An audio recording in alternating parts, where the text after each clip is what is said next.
What's up? Let's get into the 10-minute handstand workout level 3. As always, I start with my wrist and shoulder warm-up.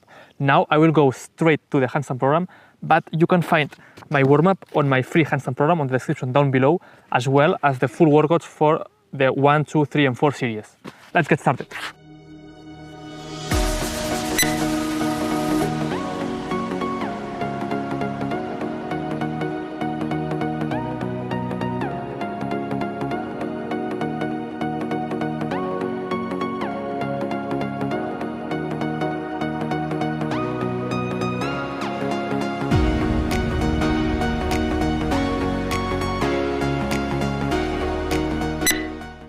Alright, so we have completed the first set of the front bodyline drill. Now we will rest for about 30 seconds. And in this workout, it's the first time that we will focus every big area of the handstand, the bodyline, balance, and the kick up. But first, I like to start with the bodyline because this will help us later on get into a better position. With that being said, let's get into the second set.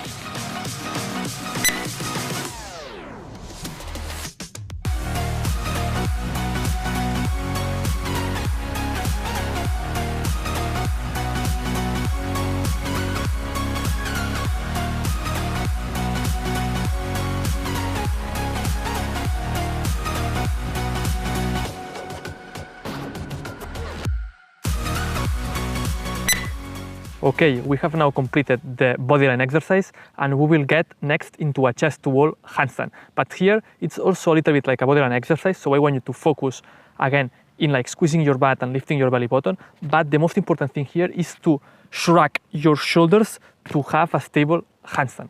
So focus on that, let's get into it.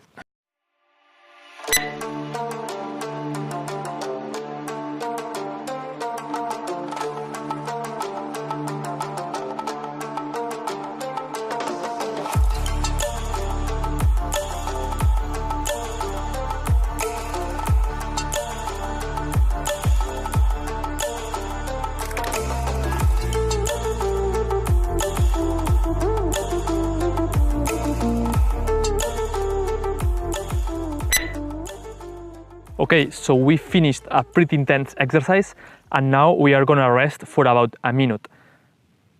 Also, I want you to be very fresh for the next exercise, which is gonna be the toe pulls and finger pulls, which for me, it's the single most important exercise for learning the handstand. As you saw, it's actually two names, toe pulls and finger pulls, because it's like a coin that has two sides. One side is chest to wall, that's the toe pulls, and the other side is back to wall, which is finger pulls.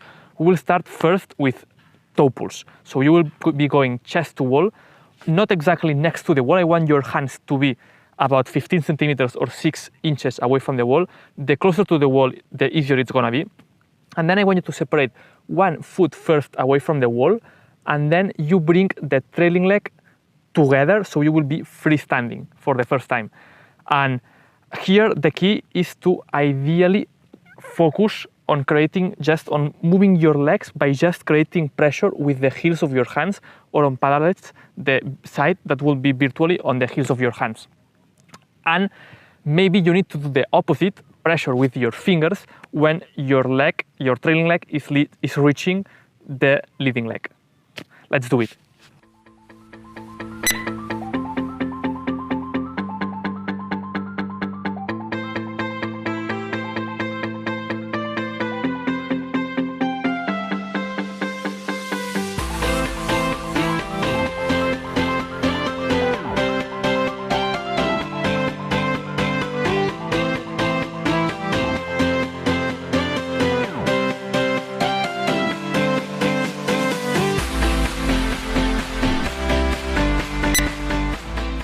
Alright, so we finished the first set of toe pulls and now we are gonna rest a little bit. Here I want to mention something that I think it's super important for being able to progress with handstand, and it's filming yourself. This just means putting your phone like 2-3 meters away from you and of course leaning into a heavier object so that you can see your handstand by your side or just in front of you, and then being able to analyze it and adjust if you need it. You know, in calisthenics hacks, we have this principle called feedback analysis, and I think it's something like super important in everything you do in your life. And here for your handstands, what you need to know, I will give you like the basics, is first looking if your hips are stacked on top of your shoulders and your wrists. Also, if your body is like a stick, it's creating tension and it's not shaky like that. Then if your shoulders are stable and shrugged, and of course also if your elbows are locked. These are super important things that you must check in your handstand. It's like a checklist, right? But also if you don't know how to do that right, you may need to get a coach, because this, at the end of the day, is what will make you do the same shit over and over again without realizing it, or just actually progressing. Let's get into the second set.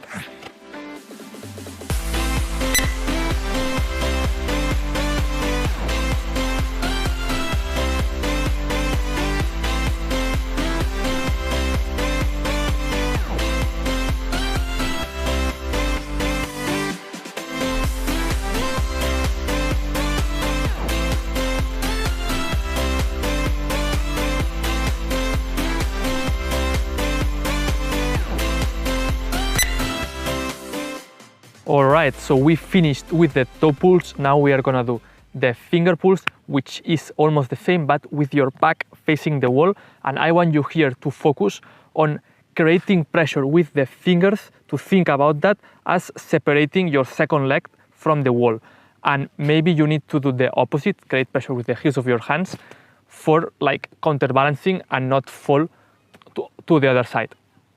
And here it's so important to really focus a lot on this exercise. If you know me, you already know that I love this principle of the 80-20 or the Pareto principle, which means that 80% of the results come only from 20% of the causes. And a lot of people when training the handstand don't do this 20%, and then no wonder why they are failing. And these toe pulls and finger pulls is this 20% that will give you 80% of the results. So focus a lot on this exercise, please. And if you have more than 10 minutes, I think it's a good investment to do like 1 or 2 sets more of those. So let's get into the finger pulls.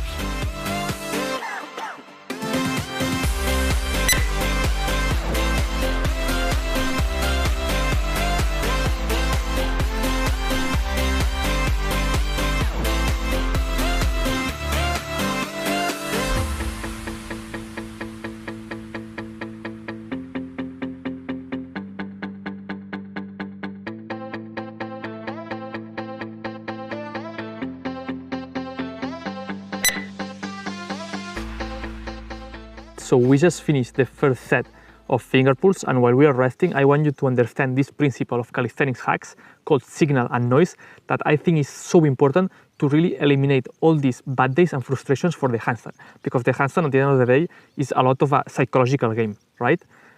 So the skill level on your handstand is not something static. It's something that on the long run, it goes up like a smooth line ideally, but this is on a scale of like months maybe, or weeks if you are new maybe. And this is what's called signal, this smooth line that goes up on the long run. But if you look at it, if you zoom in on a day-to-day basis, you will see something like that. All this volatility is what's called noise, and means that your skill level on a day can be good, but the next one is bad, then average, you know. And to be able to cope with that, you want to make all these small adjustments on your training, especially when you're doing finger pulls and toe pulls, which can mean simply just getting closer to the wall when you are having a bad day to make the exercise easier, and when you are feeling great, you can get a little bit more away from the wall and make the exercise harder. So this will help you get the most out of your training on a day-to-day basis.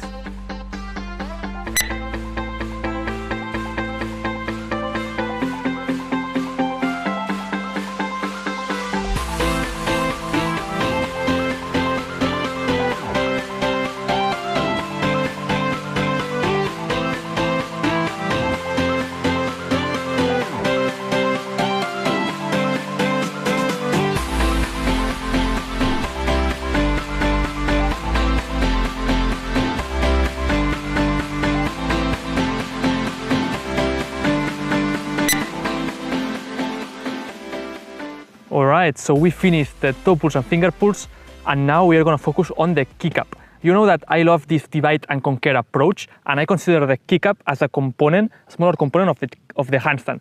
And I even can divide and conquer a step further the kick up itself, so that you can understand better the mechanics. Let's do that.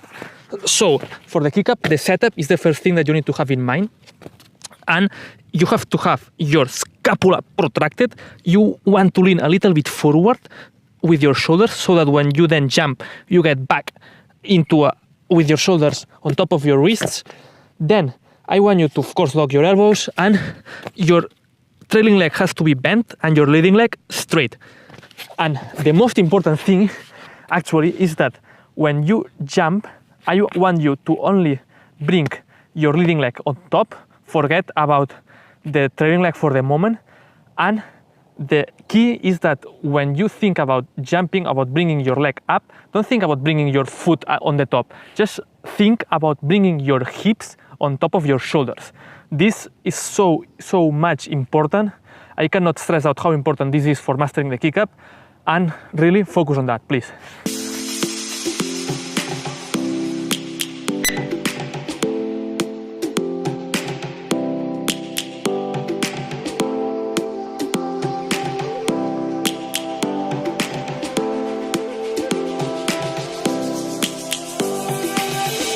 Lions roaring in the morning sun, searching for a longer day.